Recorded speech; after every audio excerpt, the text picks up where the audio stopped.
He was a pioneer in broadcasting, whose legacy is interwoven with the birth of a nation. When I, with Charles Carter and Carl Bethel, served as the voice for the Bahamas to bring in the new Bahamas, and we told the world back on the 10th of July, 1973, that a new nation had been born. Eldred Bethel was a staple of the news world in the Bahamas, a well-rounded ZNS personality, simply known as Ed. Remembering him among the great ones, Prime Minister Philip Davis recalls Bethel's gift of telling the stories of the Bahamas. Is commentating on the world title fight that Elisha Obed won in France when he won the world welterweight boxing middleweight championship, and his calling of that and his exuberance when Obed was really pummeling Miguel, I think his name Miguel Oliveira, to take the belt, and how he just got carried away and just, oh Lord, he's killing him. That was a signature voice at that time. Bethel passed away on Monday evening after a long battle with lung cancer. He was 82. Prime Minister Davis' tribute applauded his life's work, which also included diplomatic service. He became the face of our country when he became the Consul General in New York, and thereafter High Commissioner in London, and then Ambassador to the European Union for the Bahamas. And he served this country well, keeping our face on the world map in promoting and strengthening the relationships of our country with other countries that he served, and he'll be sadly missed. Keeping you in the know, this is OPM Press Now.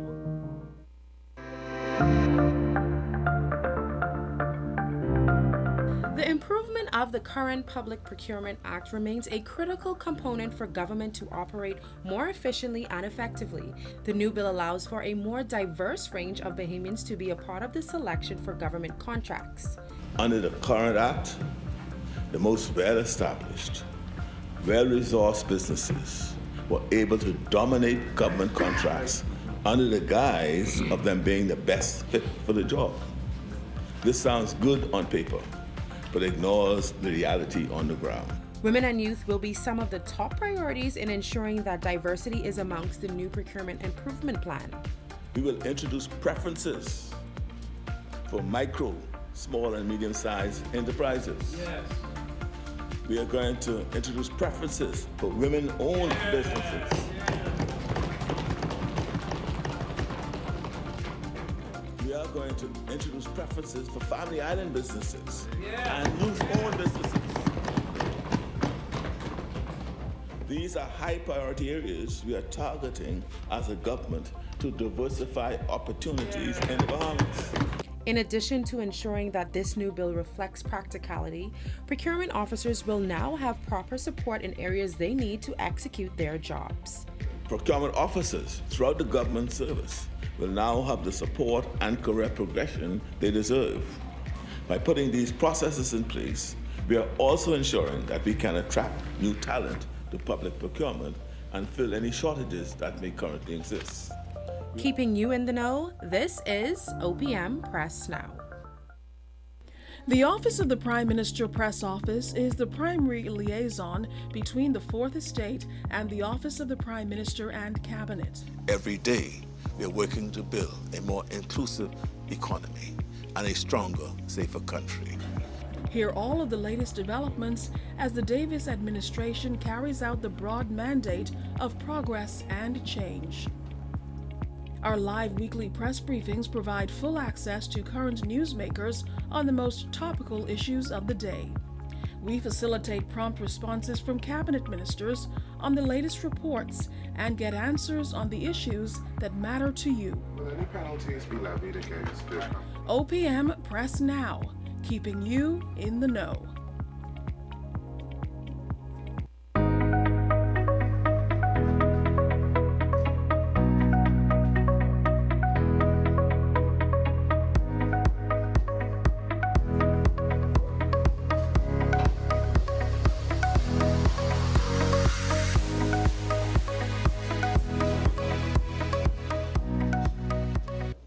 Good morning and welcome to the Office of the Prime Minister's weekly press briefing. Those joining us in the gallery and those joining us online, it is a pleasure to have you with us. We have an exciting briefing planned for you, and I'm going to introduce and welcome Press Secretary Clint Watson, who's going to introduce our guests for today.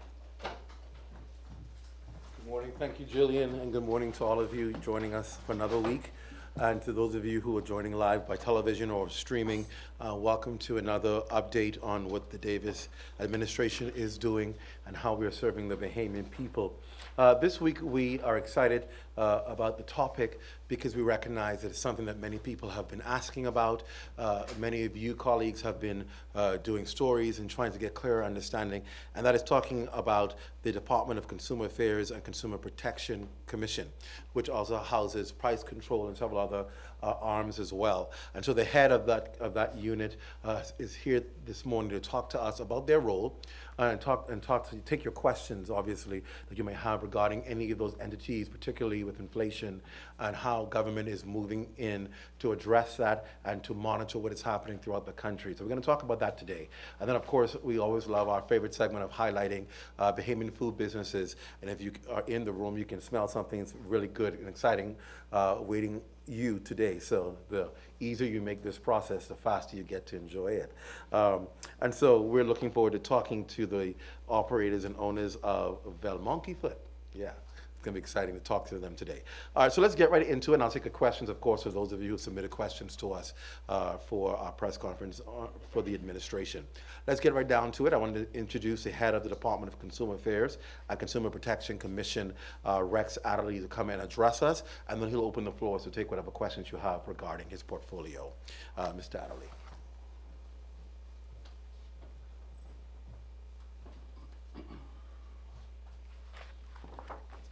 Good morning, ladies and gentlemen. First, I would like to just give a brief overview of the price control unit. Our vision statement is to become a premier and progressive leader in the advocacy for consumer protection by enhancing and improving the quality of life for all Bahamians, ensuring safe and fair practices in regards to the rendering of goods and services in the Commonwealth of the Bahamas. The Consumer Affairs Unit is at the forefront of the fight against inflation for consumers. The principal mandate of the Consumer Affairs Unit is to be a presence in the entire Bahamian marketplace to ensure that the Price Control Act and regulations are being complied with and that consumers are receiving the protection intended by law. The unit is tasked with the calculation of prices of bread basket items, extended bread basket items, including some medical drugs, gasoline, diesel oil. We also monitor the price of liquid petroleum gasoline, that's LPG, or cooking gas, and assist the Ministry of Public Works, Explosive and Volatile Substance Inspectors with their assessment of LPG tanks, trucks, and the calibration and accuracy of meters. Officers are also charged with responsibility of serving as agents for the Consumer Protection Commission to ensure that consumers who may experience challenges with the providers of goods and services can find redress at the Commission. Consumer education and enlightenment is also another aspect of the consumer welfare mandate. Officers provide consumers with information regarding their rights and responsibilities, thereby empowering them as they seek to secure goods and services in the marketplace. Our goals is to become fully digitized for ease of doing business, further expand the role of consumer welfare into the Family Islands where no officer is presently domiciled by seeking to have additional price control officers in these islands to provide the same level of protection for consumers as the islands where officers are present. Provide local and foreign training programs, seminars to upgrade officers' knowledge and skill levels, thereby equipping them to be better able to respond to matters which may arise in their environment. Now, the price control unit is expected to move into a new office space on Howard Road next to Sunways Paint very shortly. The public can expect to be better served at this location. Excuse me. With the acquisition of new staff and equipment, the price control offices will become more efficient and visible to the public. Being guided by the Price Control Act, we seek to ensure a level playing field with business owners and consumers. So that's being brief. The floor is open for questions.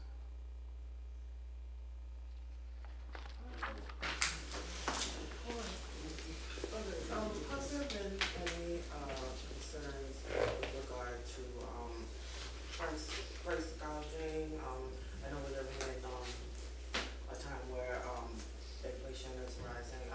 Has there been any concerns or any increasing complaints in our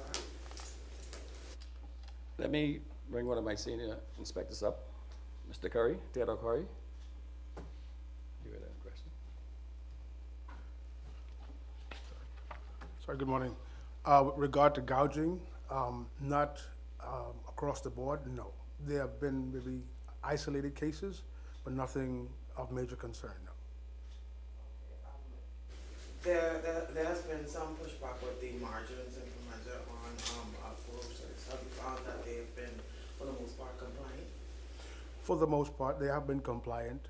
Over the past few months, there have been some complaints about the margins with regard to pharmaceuticals, but those have since gone back to the original 50% markup. So everything's back to where it used to be, yes. So at this stage, what are the biggest complaints right now? What are the primary complaints? Complaints, they vary across the board. There's no particular area in which people are complaining. Just one, I guess, is the instability of eggs, the volatility of the eggs imports because of the supply chain, bird flu, and other mitigating circumstances that cause the volatility to go up and down. So it's been the eggs. So when I go in the store, sometimes the prices are not on the items. Right. Isn't that against the rules? It is against the law. Prices should be affixed to all the items. However, if a store, like one of the bigger stores in particular, if they have scanners, it's not against the law for them not to have prices on each and every item, but they should have a price sticker on the shelf reflecting the description of the item, the size and brand, and all that stuff. So, If I go to the store and the price is not affixed, even to the stand, when I go to the counter and there's nothing there, I know a time ago they used to say the item is free. Is that true? that's a tricky one. It's not free because sometimes things happen. Sometimes the stickers on the prices is not working the way it should, and sometimes because of people moving things from one place to the next, or customers checking items, the tickets sometimes tend to come off of the items. So sometimes it's not intentional that the prices are not, the items are not priced. But in circumstances like that, I'm sure the managers, store owners would be more than cooperative to, let you know that, hey, somebody made a mistake. It was either an employee error or something of that nature. In some stores, particularly over the hill, there are reduced prices on goods that have expired. Is that the way it should be? They usually have a buy at your own risk sticker on these items. So it's up to the purchasers' their own choice to purchase it or not. But if a item has been expired, it's environmental health concern. That's their responsibility to come in and make sure those things are removed. But we can take action by alerting the store and letting them know, hey, an item has been expired, it should be removed. And if not, then we would alert environmental health and they would take action on that. So you're working in conjunction with environmental Yes, ma'am. What are some of the, I guess, needs of the commission? I know you spoke about possibly or hopefully sending individuals to family islands. Are you in a position to accommodate those additional manpowers and staff rather? And is there a need for additional staff here on the island as well? Because I know there has been some complaints when certain prices on items raised that the public, they don't see enough of you guys in the stores ensuring prices are what they should be. Is manpower a challenge? Okay, just recently, the department has acquired 9 additional inspectors in New Providence. We are seeking now to look at a full picture of the whole Bahamas and look at the islands that require inspectors, and those that don't have inspectors, we want to hire inspectors in those areas. Can you say which islands have inspectors and which don't? Okay, we got Inagua has an inspector, Bimini has an inspector, Grand Bahama has inspectors, Abaco has an inspectors, Andros has an inspector, Eleuthera and Cat Island. So how many more are needed? And do you have, I guess, a budget figure of how much that will require the commission to have to be able to properly staff the commission? In terms of ensuring every island has an inspector and anything else that you may need to properly carry out your functions. Well, we are looking at hiring an additional, I think it's 4 more islands that need inspectors.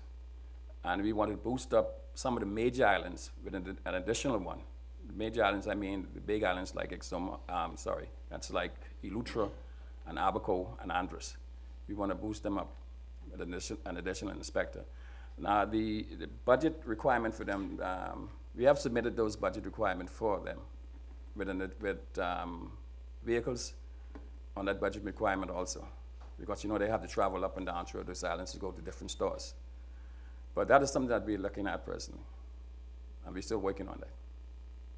Can you give us an estimate, I guess, how much would that budget would look like in terms of what is needed? Well, for each inspector, I think it's $20,000 for salary. I think it's $20,000 coming in at price inspector 1 or 2, sorry. Price inspector 2.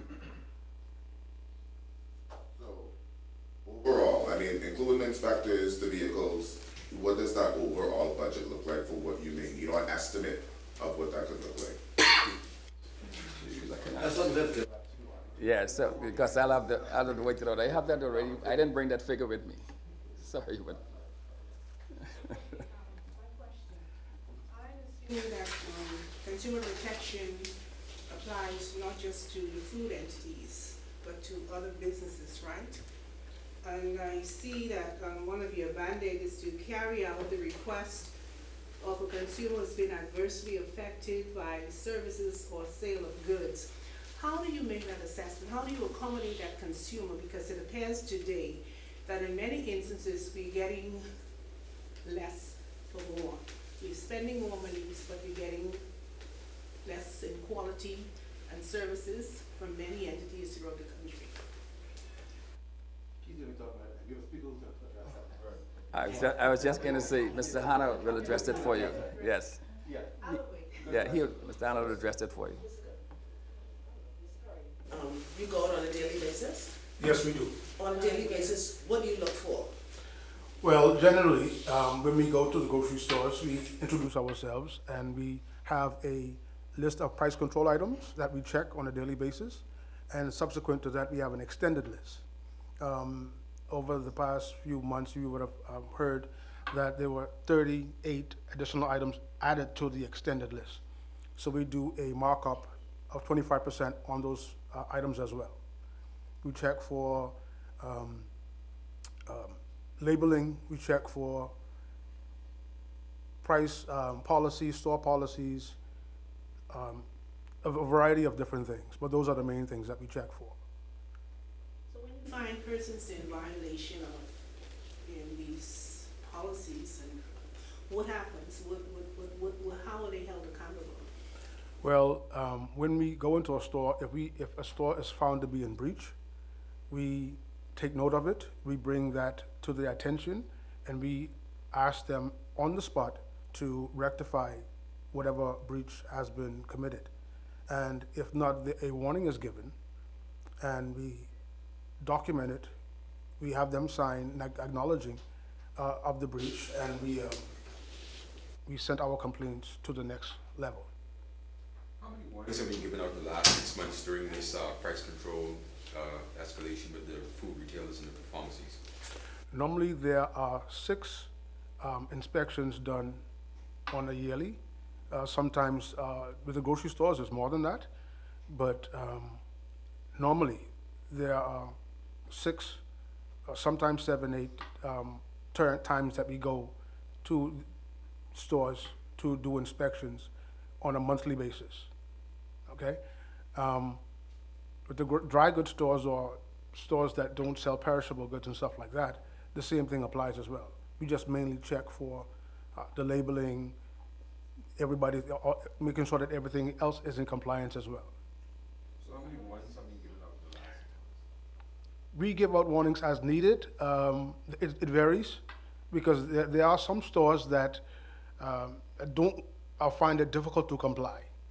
So we give them a warning. So I can't say exactly how many because there are so much. There are a few thousand stores on this island.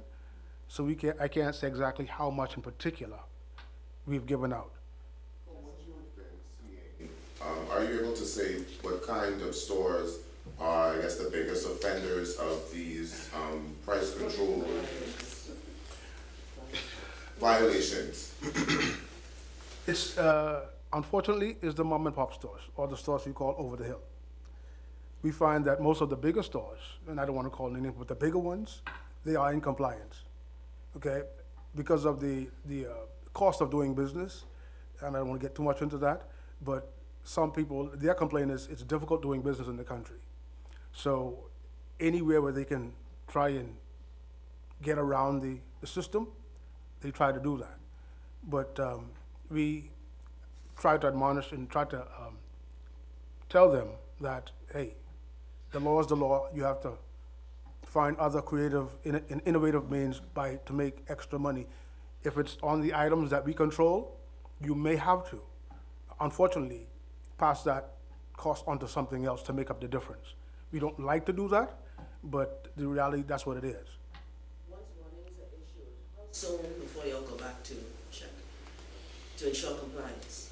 Like I said, it's a monthly thing. If a store is found to be egregiously in breach, or it's a severe case, we'll go back the next day to make sure that, to follow up, to make sure that they are coming into compliance with the regulations. I understand you had said, Mr. Ali, that y'all will be moving into the new facilities soon.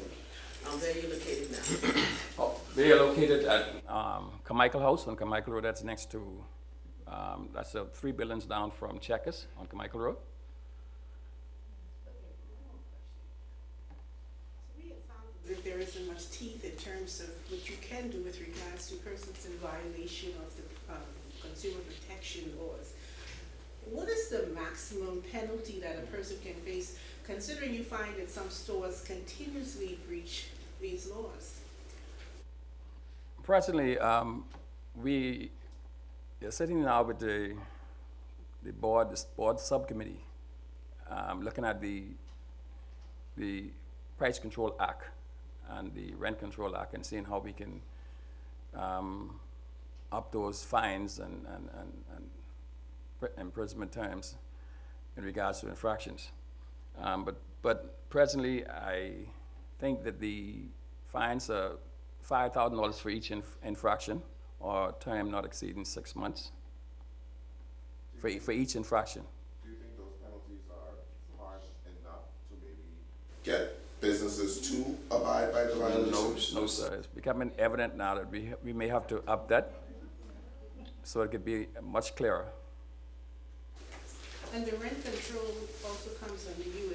Many landlords are saying that the tenants have more rights than the landlord, and many of these landlords are saying that they'll units are attached to their mortgages, which when they go before the courts, persons say, oh, we can pay so and so. What is being done to make amendments to that in terms of also protecting the landlords who depend on these income to assist with their expenses? Okay, we at the price control unit, we act as agents to more or less mediate between landlord and tenants with disputes. But all of that is brought before the Protection Commission, and Mr. Hanna can speak to that also. Mr. Darling, sorry, Mr. Darling, sorry. Lord, where I get the Hanna from? There's been a concern with price control in Abaco, especially after Dorian. Is that still a concern? Yes, it is. We're looking at, especially at Abaco, because of the size of the island. And that's one of the priorities. We're trying to get at least 2 price inspectors up there. We're looking at that seriously right now. We should have always been concerned because prices on the family islands are extremely high in any event. Yes. We have had calls come in from family islands, and like I said, we're working on trying to get these additional price inspectors in these islands so we can start some work in those, especially islands in the southern part of the country.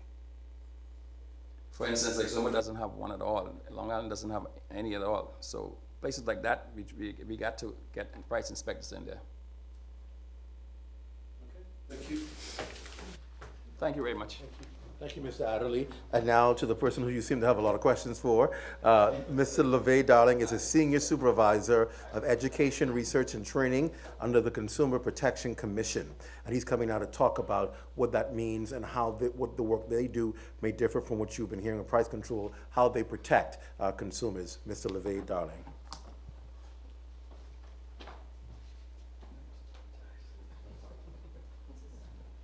Thank you very much, Mr.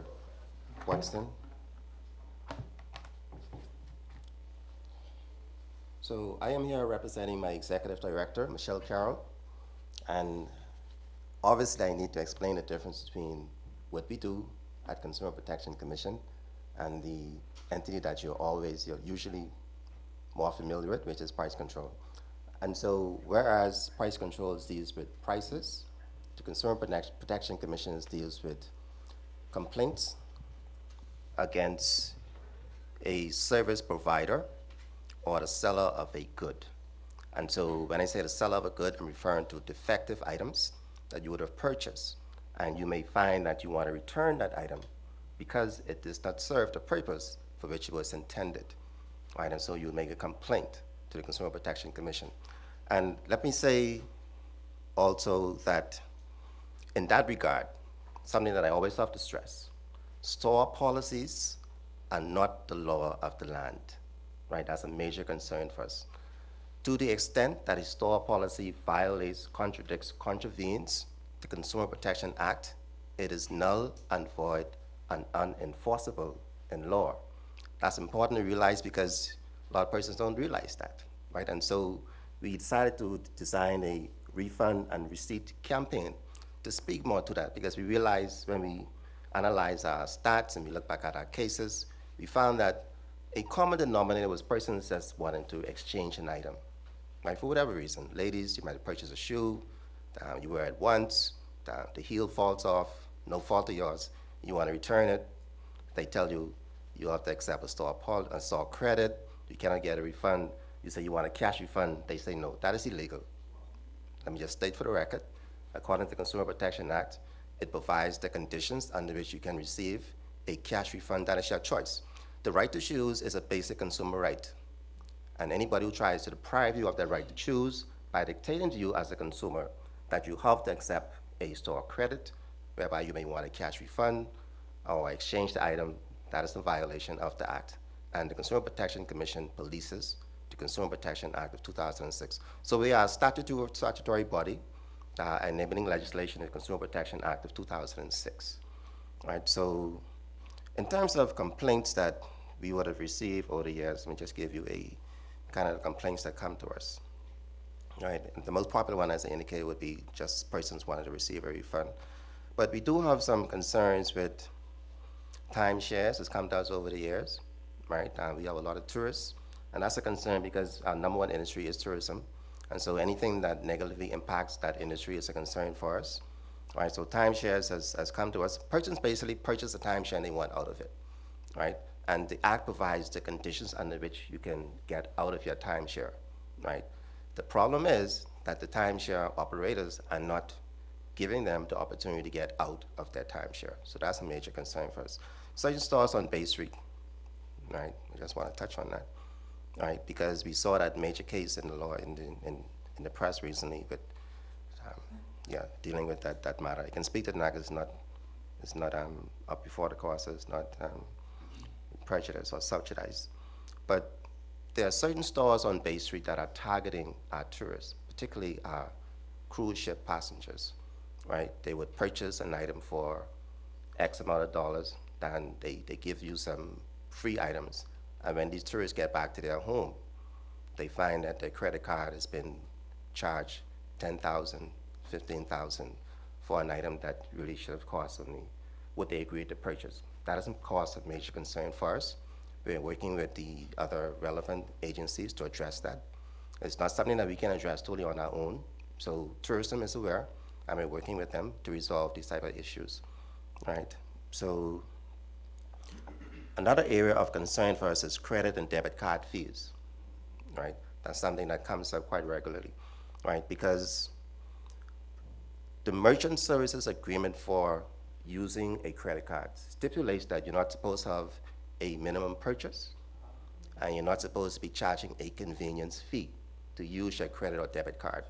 So that is a matter of major concern for us. And how are we addressing it? We had a meeting recently with Central Bank to speak about that, and we did. And one of the things that came out of that meeting is that we're going to be looking at introducing legislation to actually enforce the merchant services agreement, right? Because moral suasion is obviously not working, right? These merchants are aware the terms of the merchant services agreement, right? And besides, the government of Bahamas has stated that they want us to go cashless. So using your credit or debit card should not be more expensive than using cash, right? It goes against the stated policy objective of the government of Bahamas. And as a statutory agency, those type of matters are concerned for us, and we're addressing them. And so what we're gonna do is develop a financial literacy campaign that we expect to launch in a few months, where we're gonna be speaking to particularly small business SMEs about how you can lower your costs with your digital transactions. We'd have heard recently with the petroleum dealers when they indicated that one of their major costs was actually the fees attributed to that they incur by their credit and their debit card payments, right? So we're going to be looking at that, how we can lower that cost. Another thing that I want to say to you is that the merchant discount rate should not be the same for a credit or a debit card transaction, right? So that's particularly for the SMEs, right? So if your bank is charging you the same fee to process a credit card or a debit card, that should not be, right? Because a debit card is not as complicated to process as a credit card payment. And so the fees that your bank charges you to process a debit card payment should be less than a credit card, right? So that's one of the areas that we're concerned about. We are addressing on behalf of payment consumers, and we should see some traction in that area in very short order. The funeral service industry, most of you might not be aware, is unregulated, right? It's unregulated because the legislation that speaks to it is the Burial Grounds Act of 1869. It's an anachronism. It shouldn't exist in 2023, right? It's a problem, right? And so we are going to be, I've had my staff researching this area for basically most of the year, right? We've been looking at other legislation in other countries. How do they deal with complaints against cemeteries and funeral homes, right? Because in the Bahamas, we don't have it as yet, right? So those matters would come under CPC. So we want to strengthen our legislation, right, to be able to deal with these type of complaints. In that regard, I'd like to say that it's unfortunate, but we've had draft amendments to our legislation in draft form. They remain in draft form from 2018. So we are appealing to the AG and our minister to assist us in getting that legislation amended. We don't even have regulations, right? Price control has regulations to the Act, the Price Control Act. Consumer Protection Act never had regulations, right? And so that is a concern for us. So we want to strengthen our legislation so we can better protect the interests of you, the consumer public, right? Getting difficult cases before the courts. The legislation speaks to upon summary conviction. This is defined. CPC has never taken a matter to court, right? And so we're seeking the guidance on how we can deal with difficult and prolific offenders to the legislation, how we can get those matters before the courts. Because obviously moral suasion doesn't seem to work, or it's not working anymore, right? It might have worked in the past, but it's not working anymore. So we need the teeth to be able to go after those type of complaints, right? And so that's a nutshell. I hope I would explain the difference between what we do at CPC and what price control does, right? That's our sister agency, but we have our own enabling legislation, which is Consumer Protection Act. We do not fall under the Price Control Act of '71. We have our own legislation. We have our own executive director. We have our own board of commissioners, right? But we're a sister agency because we're under the same ministry, Ministry of Economic Affairs, right? Questions?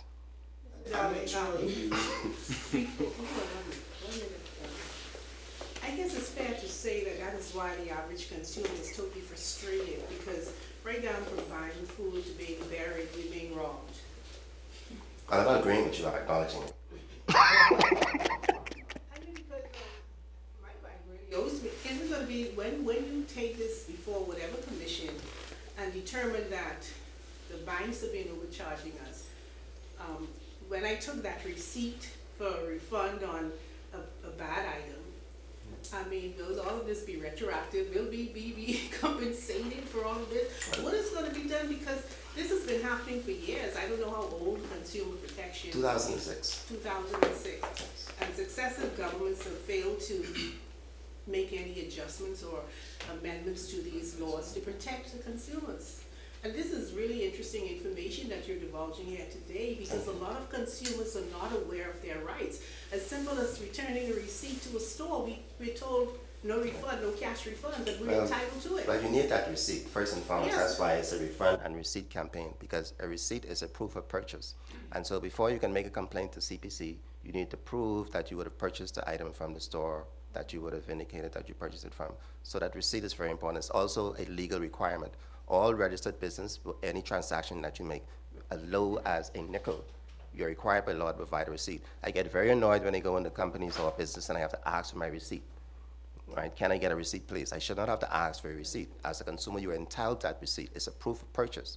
You need that in the event that you have to return that item for whatever reason, you want a refund, or you want to make a complaint to the Consumer Protection Commission. So a receipt is very important. It's also a legal requirement by law. Are you meeting with these entities like banks and just various stores? Are you meeting with them? Yes, we have. On the receipts that they would give you would tell you.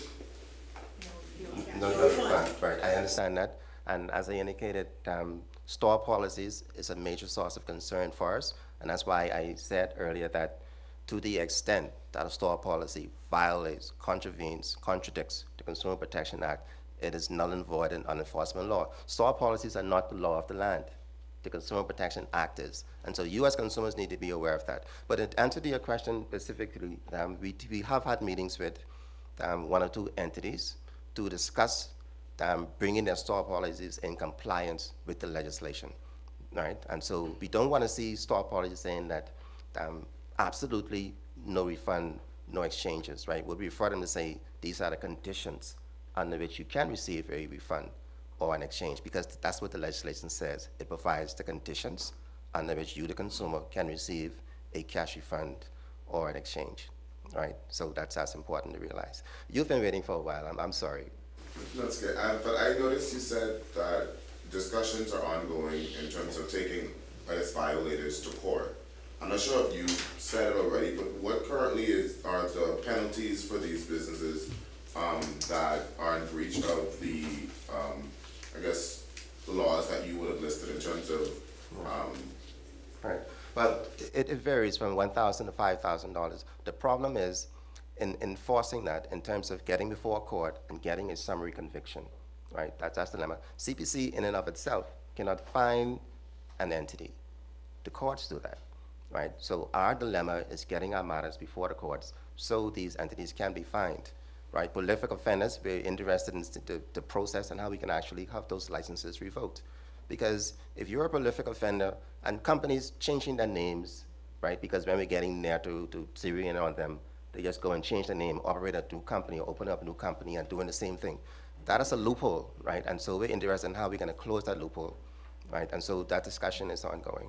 So let me ask the gentleman before you. Are you able to say what kind of businesses are you seeing most violating these kinds of laws, like in terms of the credit cards and everything else that you mentioned? Retailers generally, right? Basically retailers, right? And so we're also going to try and meet with their association as well, because I understand that they do have an association, a retail association, right? In addition with the Chamber of Commerce, right? And in terms of the credit card fees and all that, right? You'll definitely have Chamber of Commerce would be involved in that. Central Bank, right? That would be involved in that. CPC, of course, would be involved in that. Those are the major players, right? And so the proposed legislation, once I would have reviewed it, I understand that UK has one now. I'm talking about the Merchant Services Agreement and enforcing that, right? So I have a copy of it. So it's my responsibility now to review it and see how it can be best applied to our situation at Bahamas. So we don't just copy and paste legislation from other jurisdictions. We make sure that they apply and fit to the Bahamas, right? And so that'll be my responsibility as a senior supervisor, Education, Research, and Training Department, to review other legislation from other jurisdictions and make amendments applicable to what we want to address in the Bahamas, in our environment or our jurisdiction. So would you say, the merchants, would you say they're unaware of some of the things that they're doing? Yeah, definitely, right? And because they've been doing it for so long, right? You go inside an electrical store, and this sign has been up for decades that no exchange on electrical items. That's illegal. The legislation speaks to that. It says that you can receive a refund on exchange of an electrical item, because if you purchase an item for the purpose of which you intended, and it's not working, no fault of yours, why should you as a consumer be penalized? And your legislation, your government, has already put this in law. The problem is education, and so I guess it falls on us because we have to educate consumers more, not just individual consumers, but also corporate consumers or corporate Bahamas need to know also that, listen, these store policies are in violation of the legislation, right? And we'll be coming after you in that regard because consumers have been complaining for years. In terms of credit card use and debit use, when I go in some stores, some persons would ask me for my ID, some would not. What is the regulation with that? Okay, we understand why they do it. There's no legislation that speaks specifically to that, but we understand why they do it because of the high incidences of fraud, right? That's a protective measure for you as a consumer. And you lost your card, somebody comes in and try to use it, right? So the ID would verify that the person who's using the card is the legitimate owner of the card, right? And if they store it, it's because when they go back in their records after their reconciliations, and they want to know, well, this transaction was legit. So that's why they do that. Okay, so, we're going to pay cashless, and, you're being required to go to the ATMs and use the machines, but now you can only deposit, if you deposit 1,000 or more, you have to pay for that. So if you have 2,000 to pay, pay $9.99 one day, and then you go back and pay the balance, or? I understand exactly where you're coming from. You're talking about banking fees. That is a matter that we are aware of. We did a survey a few years ago. I think that was actually one of the first survey that I did, right, at CPC, and it was on banking fees. And so the overwhelming majority of Bahamians felt that banking fees were too high at the time. I'm sure they still probably feel the same way. And so that's a matter that we would be taking up with central banks, and central bank, not banks, there's only one, and the Clearing Banks Association, right? And so when we meet with them, we'll be talking about the credit and debit card fees. We can also address that as well, right, on your behalf. Well, we already had the first meeting with Central Bank, right? We had a meeting on March 7th, right, with Central Bank, right? So this is recently. We requested it, we got it, right? And so moving forward, as I indicated, Central Bank already have a sort of a financial literacy program that they do. And so we're going to expand on that and make it bigger because CPC now want to be involved in it, right? And definitely Clearing Banks and Chamber of Commerce, right? Those type of entities. Because we realize that one entity trying to address these major issues is not going to be very effective, right? And so you need to collaborate with your sister agencies and even some NGOs, right? And I think, Shelley, you asked about consumer advocacy, right? I, as a public officer, cannot really advocate like you as an individual consumer. And so our legislation actually encourages the commission to actually encourage the formation of NGOs in that regard. That is actually in the legislation, right? It's stated specifically, right, to encourage the development of NGOs because you have a role to play, right? And certain things that you can say and do that we in the public service cannot do because of the limitations and restrictions upon us, right? And we might feel the same way as you do, but we cannot say it, right? And so you as an individual consumer have a right, and I would dare say you have a responsibility too, right? Because sometimes the individual is going to be passed it on to the government all the time, but you have a role to play too. You can be better advocates than we in the government can do, and we listen to you. We should listen to you, right? And so that's something that actually you should be contemplating, right, in terms of putting action, right, to your concerns, right? The stores downtown, do you find less a frequent occurrence? And if you're not able to give a specific figure, are you able to give like a ballpark? In terms of the occurrence? Yeah. Well, bear in mind that I always say, right, that if you get one complaint again, from a tourist, you can safely multiply that a factor of 10 or 15 or 20 because not everybody's going to come to you and complain. Bear in mind that these are tourists who basically cruise ship passengers only in Nassau for sometimes hours, right, and then they're off. And then when they get back to their home country, then they check their statements, it's like, wow, right, you know, I didn't purchase all of this, right, it's unfortunate, right, it's something that we definitely need to address. We cannot ignore it because it's impacting our #1 industry, right? We work hard to get tourists to our country, right? We're going for 7 million, right? And so we don't want negative things impacting them and their shopping experience particularly, right, on our main shopping street, which is Bay Street. What are the amount of stores? Is it just one particular store or is it a group of stores on the street? It's more than one entity, right? But I'm not at liberty to state any names, right, at this time. But it is a concern, right? And it's not just one entity, right? A number, name to call the commission? Oh, how you reach us? Oh, sure. Did you get a package from us? Oh, okay, sure. My bad, right? And so the commission, our website, www.cpcbahamas.gov.bs. Our telephone contacts, 393-7795-607. Email complaints with an S at cpcbahamas.gov.bs. We're also on Facebook, Consumer Protection Commission Bahamas. All right. There's also been a long-standing issue with mechanic shops as well. Mechanics who don't do the proper work. What is my request as a consumer with the Consumer Protection Commission? How would you help me get that sorted out with the mechanic? Okay, so it could be mechanics, it could be contractors. What I encourage persons to do is to, if you're dealing, well, let me deal with your questions first, right? And so with the mechanic, right, that's a service provider, right? And so if you're not satisfied, let's say he agreed to fix this, he fixed that, it's not fixed properly, you can come to us, we can investigate it and try to get you the address that you're seeking, right? The other matter that I mentioned that you didn't ask about, but I want to speak to is contractors, right? You should always have a written agreement between you and your contractor. What you agreed to pay and what the contractor agreed to do. At that way, you do not have any you say, I say, well, he said he's going to fix this, he didn't fix that, and then you get a whole bunch of confusion. And then if you come to us and you have a written contract, that's more teeth for us to deal with and assisting you. If you just come to us with a you say, I say, just verbal agreement, there's little that we can do, right? And so to protect you, right, for future reference, always put your stuff in writing. Doesn't have to be anything fancy, just a written agreement, but if you sign it, right? And we would honor that and respect that, right? And when you come to us, if you come to us, right? And first of all, in dealing with a complaint, you have to try and resolve that matter first with the service provider. You cannot skip dealing with the service provider first and then come directly to us. So you have to give them an opportunity to resolve it.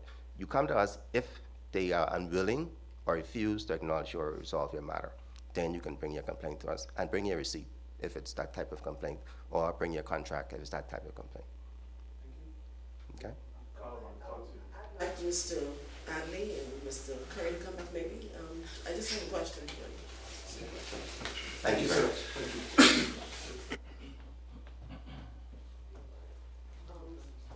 Stores that sell items by the weight. Are y'all there to ensure that that's enforced? Is that supposed to be enforced in the law? Yes, ma'am. It's in law that all stores, all grocery stores, should have a weigh scale in the proximity of the cash register, where you can visually see it, or in some cases you can actually weigh the product itself before going to the cash register. And there's a fine for not having a weigh scale available and visible for customers. Is there any truth to it that damaged cans and open packages should not be on shelves? Yes, ma'am, it is. It should not be on the shelves. For various reasons, yes. Some stores, they offer a discount because they don't want to, they don't want to just discard the product. So some stores would give a discount on those products.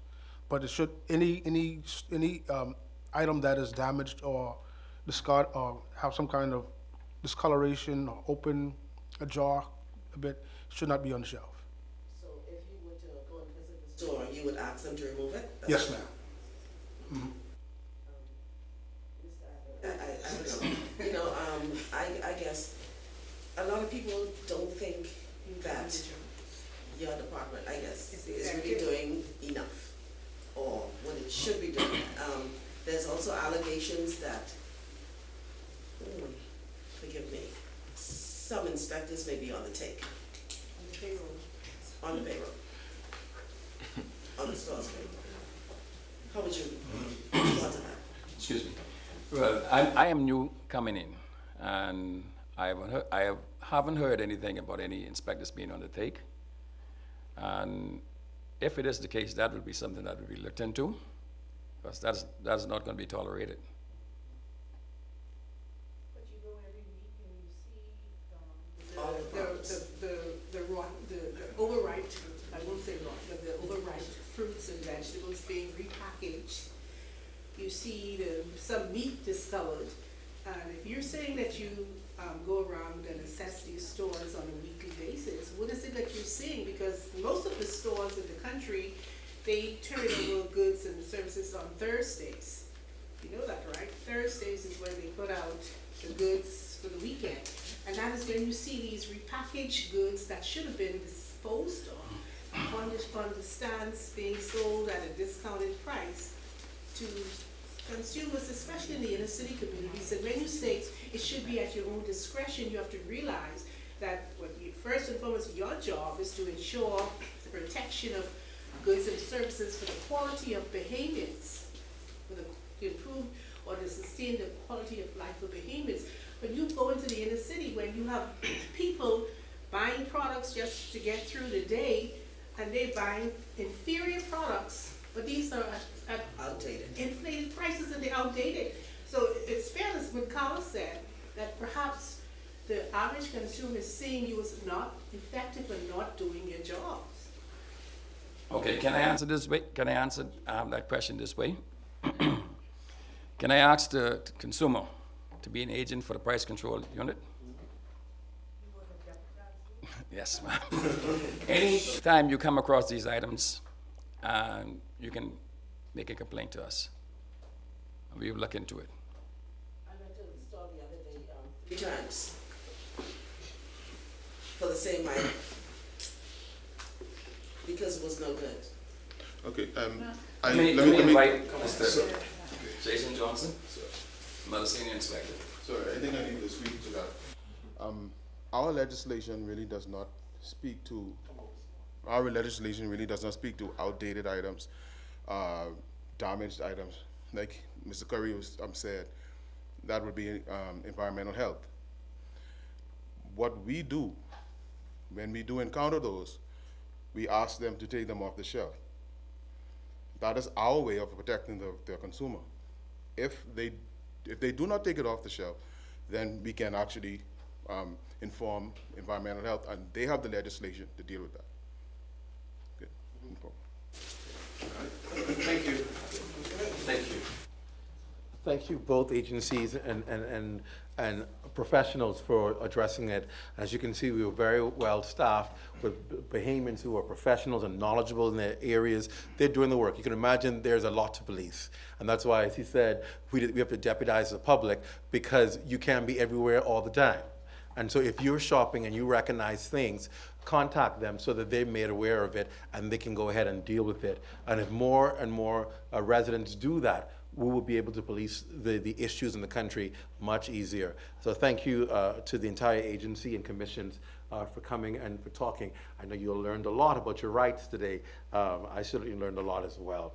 I have a couple, because we're almost at the top of the hour, I have a couple short seconds to take any other questions you have for the administration before we introduce our vendor and be out of here today. So let's do that real quick. Carla Palmer, ZNS. Yes. Could you give us an update on what is happening with that land clearing situation on Kamaki Road? We're waiting on an update. They're supposed to meet, I think is next week, to give us an update on the entire operation, and so we expect to have an update by then.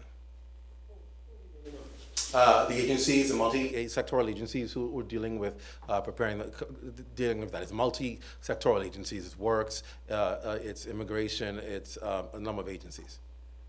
So we don't know if the problem has been exacerbated or We don't. I don't have a new update yet.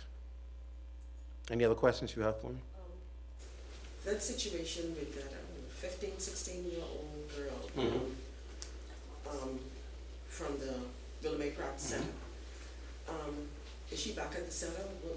What's the situation surrounding that? Okay. Right, because it is, again, we want to respect the rights of the family because it is a private matter, so we don't want to say much about it. I know there's been some concern as to the alleged escape, how that was able to happen. She was not at the center when that happened. She was receiving treatment. You were already been made aware of the situation of the pregnancy. So she was receiving treatment and she escaped from the facility where she was receiving treatment, not the actual school. But as a result of it, there are now new security measures that are being implemented in both schools to address of any concerns that may have happened or project future concerns. They are now upgrading and changing security measures there, so it is strengthened. Did she get pregnant at the school? Because I know normally teens who get pregnant, they go to PACE. Right. No. Let me explain to you what happened. She was sent there by the courts because of violations. So only the court can dictate persons being taken into these particular centers. So she was sent there by the court, and that's what happened. PACE is, as you know, is an institution for persons who are in regular school streams who have gotten pregnant so they can continue their education. That's different. In this case, she was sent there because of court violations. All right? The matters being dealt with in terms of increased security at the schools. Correct. Both schools, actually. It's being done?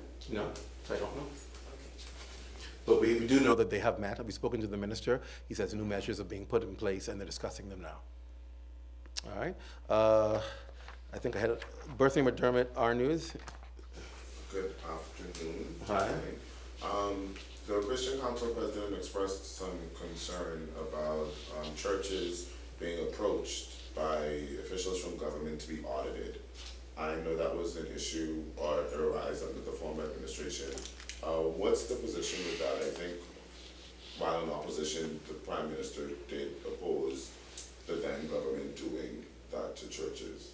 I can't speak to that right now. I'll have to get more information on that for you. Anything else? Great. Anybody else? Great. All right, let's move to our vendors for today. We are excited to have with us the owners and operators of Val Monkey Foot. And so I'm going to invite Raquel Jones, Anton Jones, and Lacine Martin to come and tell us about their business venture. Come on up. Oh, who's coming? Yes. Come on up and tell us about it. And it looks delicious and certainly smells delicious. Good afternoon, everyone. Good afternoon.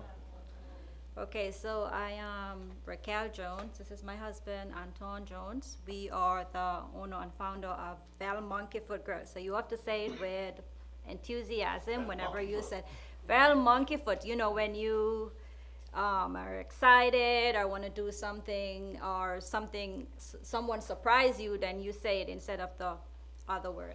All right, so the name came about after being a mom, and then, you know, you can't really say the other word around kids. So they always doing something, and then I always walking through the house, Bell Monkey Foot, Bell Monkey Foot. So when we started, I started this as a side job, like cooking. I always have people at my house. This. So they say, like, Kelly, why don't you start a business?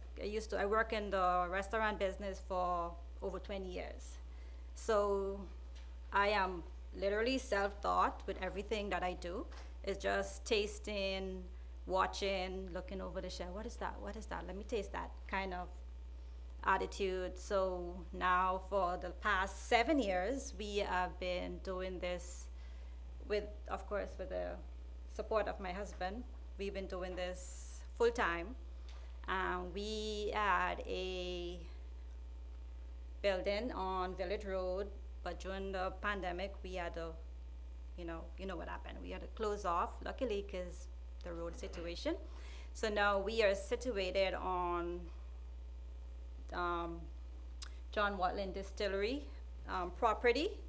So it's number 17 Delancey Street. Our hours are from 10 to 5. So we cater, we do morning seminar, wedding, birthday, anything from 5 persons up.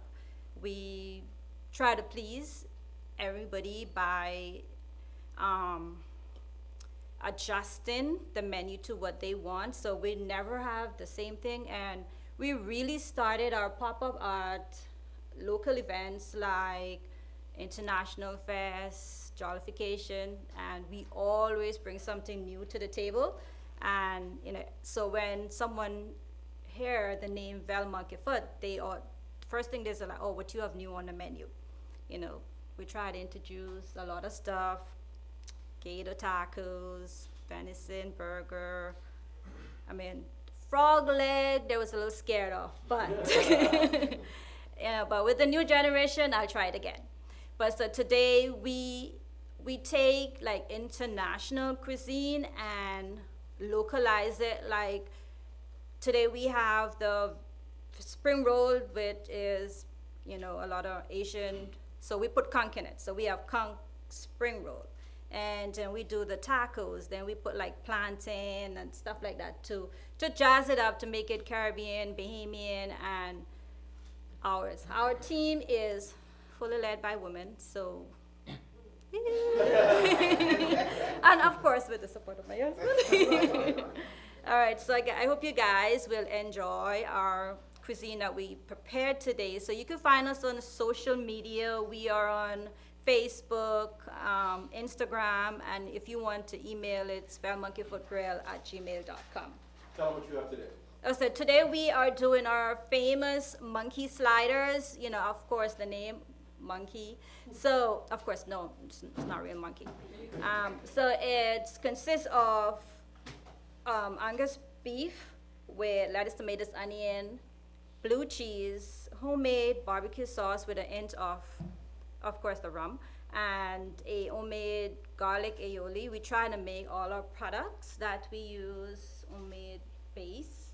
And then we also have the veggie, we have the conch spring roll today, and the jerk chicken tacos, which are very, very popular amongst the local and the tourists, because we are in that environment where we are also introducing our product to international tourists. And of course, for the vegan or the vegetarian person that want to stay that way, we have the little hummus balls. So it's the curry, it's the chickpeas. We put a little curry in it and we make it into little balls, and comes with a curry dipping sauce also. And all of that is from homemade.